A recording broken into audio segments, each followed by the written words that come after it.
Monsieur Surville, bonjour. Dans votre roman précédent, Les orages de l'histoire, Hippolyte, votre héros, traversait la fin de l'Ancien Régime. Avec votre nouveau livre, Un temps de révolution, Hippolyte côtoie maintenant des personnages qui ont réellement existé au début de la Révolution. Et nous découvrons que l'évasion fiscale n'est pas un phénomène nouveau. On aborde plus spécifiquement la période révolutionnaire de 1790 à 1795, Et c'est bien là avec des personnages effectivement réels, la plupart. C'est Choderlos de Laclos, c'est la comtesse de Genlis, c'est le duc d'Orléans, c'est Grace Elliott, et puis des personnages fictifs qu'on retrouvait déjà dans le premier ouvrage et qui permettent de suivre un peu cette évolution du cours de l'histoire. Là, vous nous faites vivre un petit peu la traîtrise des Anglais, non? Alors c'est un des volets que effectivement je mets en avant au travers de l'histoire, c'est-à-dire que en créant le premier ouvrage et donc il me fallait des personnages qui puissent être rattachés à La Rochelle, et le premier qui est arrivé c'était Choderlos de Laclos qui avait construit, comme on le sait, l'arsenal de La Rochelle en 1784, qui s'est marié à une Rochelaise et qui ensuite a été dans l'entourage du duc d'Orléans. Et donc en regardant un peu la biographie de Choderlos de Laclos, et pour la trame de mon roman, je me suis rendu compte qu'il avait été en contact, ou plus exactement dans l'entourage du duc d'Orléans, il y avait un certain nombre de personnes qui avaient été en Angleterre et qui avaient pu être influencées par l'Angleterre, et en particulier, en tout cas, il y avait le financier du duc d'Orléans, Parker Force, qui était un agent d'influence affiché, qui était intervenu au moment où la question de la guerre d'indépendance des États-Unis était à l'ordre du jour dans les années 1778, et qui avait pour mission d'essayer de faire en sorte que le gouvernement français ne s'implique pas là-dedans. Et puis, il était resté sur place, il avait sympathisé avec le duc d'Orléans, dont il était devenu le financier, et il continuait à émerger au niveau du gouvernement anglais et de William Pitt, le Premier ministre britannique.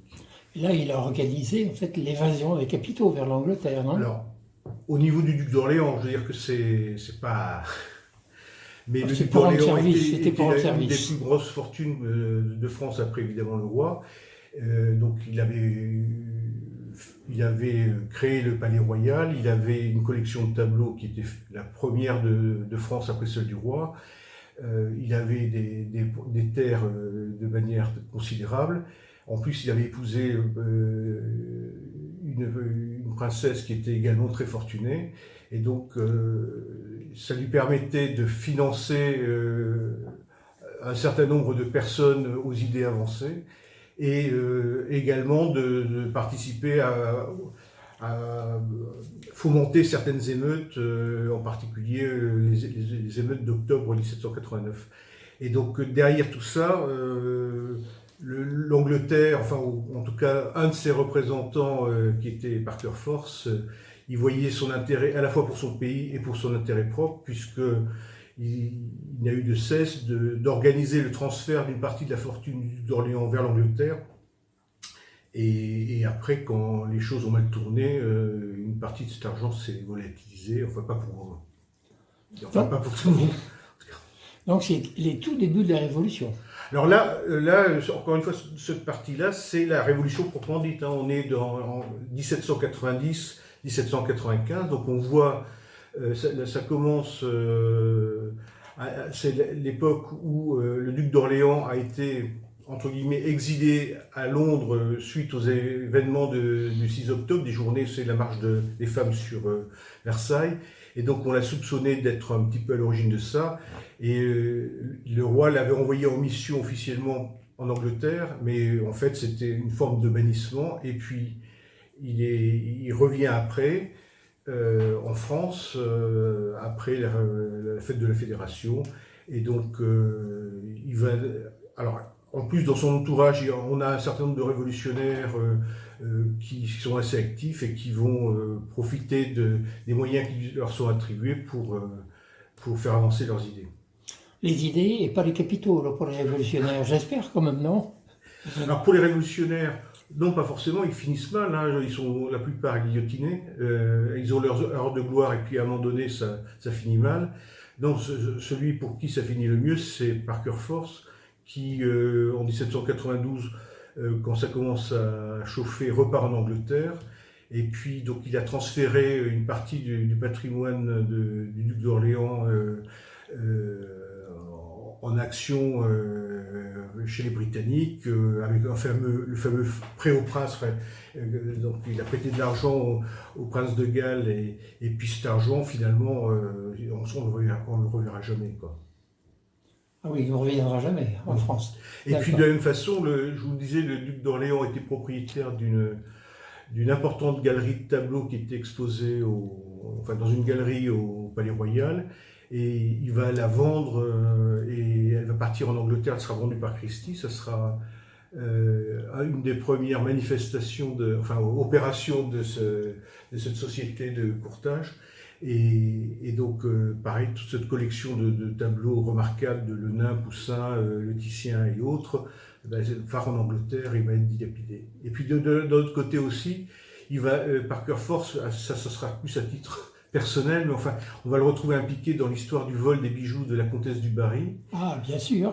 Et donc la comtesse du Barry, qui, au moment de la Révolution, vit tranquille dans son château avec ses domestiques et son entourage, a amassé une collection de diamants assez importante que lui a offert le roi Louis XV. Et elle passe tranquillement la Révolution jusqu'au jour où elle est cambriolée. Et en fait, ces bijoux vont être retrouvés à Londres. Et Parker Force, qui a aussi une fonction de magistrat d'Angleterre, va intervenir soi-disant pour régler le problème. Et en fait, la duchesse de Berry va faire des allers-retours entre la France et l'Angleterre. Et dans une période qui va devenir de plus en plus sensible, elle va passer pour une aristocrate intégriste proche des émigrés, et donc elle va être arrêtée et guillotinée, et ses bijoux seront vendus là aussi par Christie.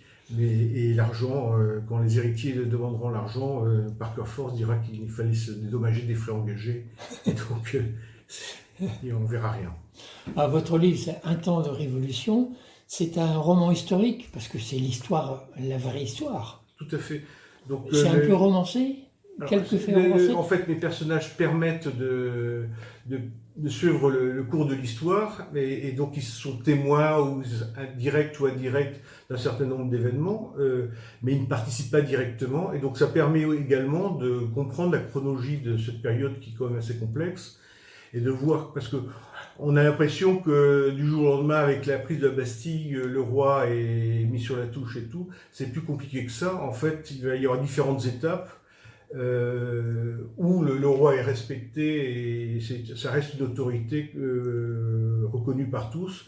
Mais au fil du temps de manœuvre, comme la fuite à Varennes, il va perdre en crédit, et à un moment donné, les ultras vont prendre le pouvoir. Ce sera les journées du 10 octobre 1792, et là il va se retrouver emprisonné, et puis guillotiné le 21 janvier 1793. L'histoire se termine mal, pour lui toujours. Pour lui, oui, tout à fait.